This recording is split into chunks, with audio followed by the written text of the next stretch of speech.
Selamat datang di podcast Latsar CPNS.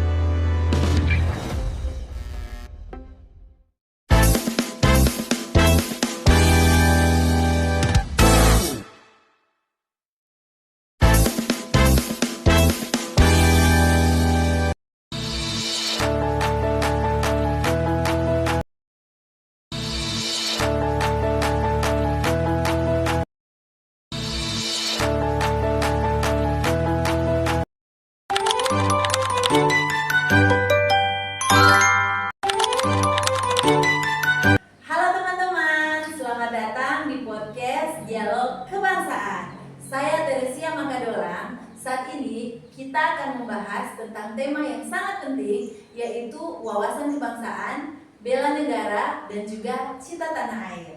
Tapi tenang, saat ini kita akan membahasnya dengan cara yang lebih ringan dan relevan untuk generasi muda di saat ini.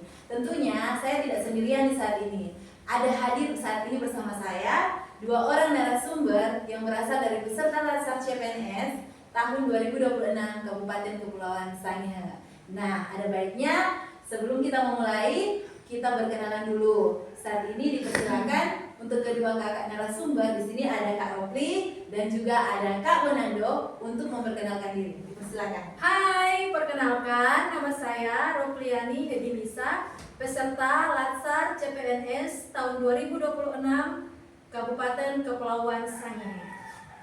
Hai teman-teman, perkenalkan nama saya Bonando Adi Putra Sihotam, peserta Latsar CPNS Kabupaten Kepulauan Sangihe tahun 2026. Oke, baik, kita udah kenal nih sama narasumbernya. Sekarang kita akan membahas tentang topik kita di siang hari ini. Kita akan bahas yang pertama tentang wawasan kebangsaan. Baik, kakak-kakak, mohon dijelaskan seperti apa sih pemahaman wawasan kebangsaan itu. Mohon dijelaskan dengan cara yang sederhana dan mampu dipahami oleh generasi muda saat ini, khususnya teman-teman sobat muda yang saat ini sedang menonton podcast kita. Silakan. Oke, baik. Sebelumnya saya bersama dengan Bonando berterima kasih kepada Kak Teresia yang sudah mengundang kami sebagai narasumber dalam dialog berbangsa di saat ini. Nah, wawasan kebangsaan itu adalah satu cara pandang kita dalam berbangsa, ya tentunya bangsa Indonesia ya sobat muda, dan satu kesatuan yang harus dijaga. Dan tentunya itu juga punya dasar Kak Teresia yang kita kenal ada 4. Yang pertama itu Pancasila, Undang-Undang Dasar 1945, dan juga Bhinneka Tunggal Ika, dan yang paling terakhir itu yang keempat itu adalah NKRI. Benar apa yang dikatakan oleh Kak Ropli, sebagai generasi muda, wawasan kebangsaan itu bukan hanya sekedar pengetahuan, tapi itu harus kita sadari menjadi jati diri kita untuk menghadapi tantangan saat ini, agar supaya kita tidak gampang terpengaruh dengan situasi globalisasi saat ini. Contohnya, bagaimana cara kita bersikap dan menggunakan media sosial yang ada. Sekarang kita akan lanjutkan pembahasan kita. Kita akan membahas tentang bela negara dan cinta tanah air. Nah, sekarang saya mau tanya nih ke kakak-kakak narasumber, kalau apa sih yang dimaksud dengan bela negara itu? Kira-kira apa contohnya yang bisa kita lihat atau kakak-kakak lakukan nih di tengah-tengah kehidupan bermasyarakat atau di tengah-tengah kehidupan sebagai CPNS nih kakak-kakak, dalam lingkungan kerja ataukah di kehidupan bermasyarakat di rumah? Kira-kira apa saja sih contoh-contoh sikap dan perilaku dari bela negara dan cinta tanah air? Ya, sesuai dengan yang disampaikan tadi tentang bela negara maupun cinta tanah air. Nah, terkadang kita seringkali berpikir bahwa bela negara itu kita sebagai masyarakat harus memikul senjata, tetapi itu tidak identik dengan kita harus tahu membawa senjata, tetapi itu bisa kita implementasikan dalam kehidupan kita setiap hari untuk hal-hal yang sederhana. Misalnya kita mentaati aturan yang ada, kita mencintai produk-produk lokal yang ada, bahkan juga kita punya sikap rela berkorban. Nah, saya memberi contoh nih.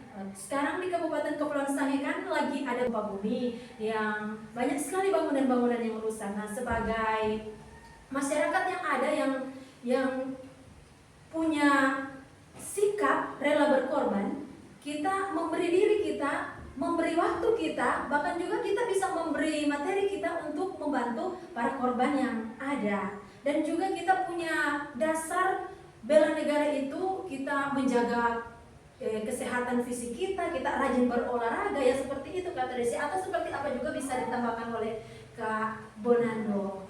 Ya, jadi bela negara itu juga bisa kita lakukan sebagai contoh melestarikan budaya bangsa Indonesia, terus menyebarkan narasi-narasi positif di media sosial, melawan hoaks, dan lain sebagainya.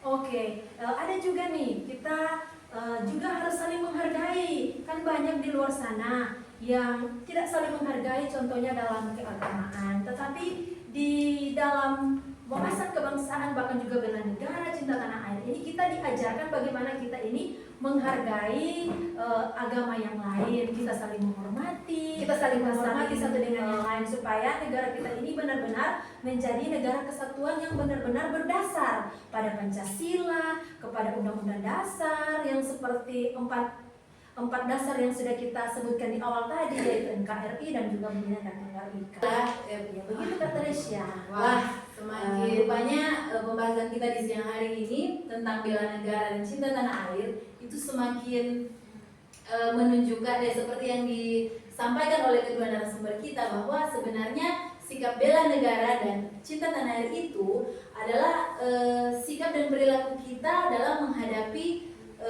tantangan di kehidupan kita setiap hari yang dilandaskan kepada nilai-nilai dari wawasan kebangsaan ini. Dan seperti yang tadi, contoh kesadaran kita itu seperti toleransi sesama umat beragama, itu bisa kita lakukan setiap hari, dan bisa dalam kehidupan yang bermasyarakat ataupun bermedia sosial. Ya benar kan Kak? Iya, seperti itu. Jadi misalnya saat ini saya mau tanyakan juga, contoh di saat ini kan kita ya sebagai anak muda begitu, kita lebih cenderung atau kita lebih sering hari-hari ini menggunakan media sosial. Dan bisa nggak kakak-kakak memberikan contoh yang konkret, apa sih yang harus kita lakukan sebagai anak-anak muda atau generasi-generasi muda yang sadar akan wawasan kebangsaan ini, untuk menunjukkan sikap kita dalam bangga, bahwa kita bangga untuk bangga kita berbangsa Indonesia, bangga kita bernegara Indonesia. Apakah yang bisa kita lakukan, misalnya sedikit saja melalui media sosial yang saat ini kita gunakan setiap hari, apakah contoh sikap dan perilaku kita yang bisa kita lakukan untuk mengkampanyekan sikap-sikap dari wawasan kebangsaan ini, seperti sikap-sikap nilai-nilai bela negara ataupun cinta tanah air. Bisakah kakak narasumber bisa menjelaskan atau memberikan contoh? Iya. Sekarang kan lagi booming-boomingnya nih Kak Teresia tentang konten kreator. Nah, anak-anak muda sekarang ini lagi hebat-hebatnya untuk membuat konten kreator, untuk membuat satu konten untuk menarik para penonton. Nah, ini sebenarnya adalah satu kesempatan ya kepada kita anak-anak muda untuk memperkenalkan contohnya produk yang ada di dalam negeri. Kita memperkenalkan budaya-budaya yang ada dalam negeri, tentunya di negeri kita Indonesia. Dengan begitu maka konten-konten yang dibuat oleh anak-anak muda atau masyarakat yang ada bisa tersebar luaskan, bukan hanya di negeri kita di Indonesia, tetapi juga bisa dilihat oleh orang-orang luar yang bisa mengundang mereka untuk datang ke Indonesia, dan juga itu bisa membawa satu pemasukan baik untuk UMKM yang ada, bahkan juga untuk pertumbuhan ekonomi yang ada di Indonesia. Seperti itu Kak Teresia dan juga Kak Bonando. Baik, bagus sekali ya pemaparan dari narasumber kita Kak Rofli di saat ini. Jadi kita sebagai anak muda, kita bisa menggunakan teknologi informasi yang saat ini ada banyak sekali aplikasi yang bisa kita gunakan dengan fasilitas yang ada saat ini. Kita bisa gunakan untuk membuat konten-konten sederhana, misalnya tentang kita di daerah kita masing-masing, di tempat di mana kita tinggal saat ini. kita bisa saja melestarikan, bisa saja memposting atau membuat konten-konten yang berisikan tentang makanan khas daerah atau tarian khas daerah atau pakaian adat khas daerah. Kita bisa membuatnya jadi sebuah konten yang menarik, yang bisa dilihat oleh banyak orang. Jadi untuk melakukan wawasan kebangsaan dan juga bela negara dan juga cinta tanah air bukanlah hal yang sulit untuk dilakukan ya Kak. Kita apalagi kita sebagai sobat muda, ternyata kita mampu melakukannya bahkan dengan hal-hal yang sangat kecil dari kehidupan kita setiap hari.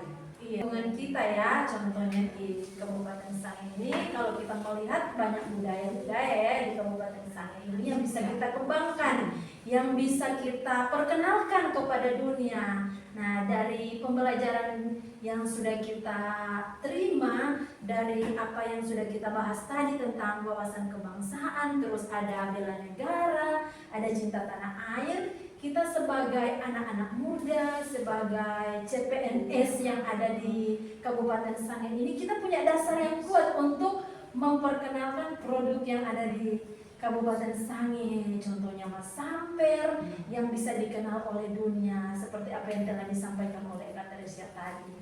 Ya benar sekali Kak. Seperti kita yang di Sangihe ini tentunya makanan khas daerah kita juga. Seperti kue-kue yang terbuat dari tepung sagu. Kita punya makanan khas juga seperti dari bahan-bahan ikan.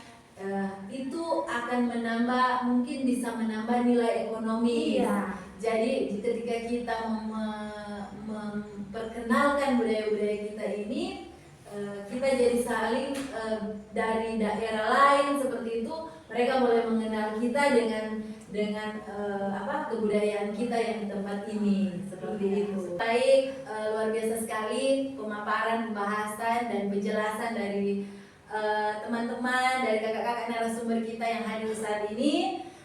Terima kasih ya kakak-kakak sudah mau hadir dan memberikan penjelasan. Semoga obrolan kita di saat ini bermanfaat ya bagi teman-teman semua yang sedang menonton podcast kita. Kita semua dapat belajar untuk mencintai Indonesia, mencintai budaya kita masing-masing, dan mulai dari hal-hal yang kecil, melakukan nilai-nilai bela negara dan cinta tanah air dalam sikap dan perilaku kita setiap hari.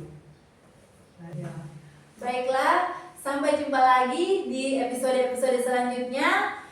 Kita pamit dari tempat ini bersama kedua narasumber yang ada di saat ini. Salam semangat, salam Indonesia.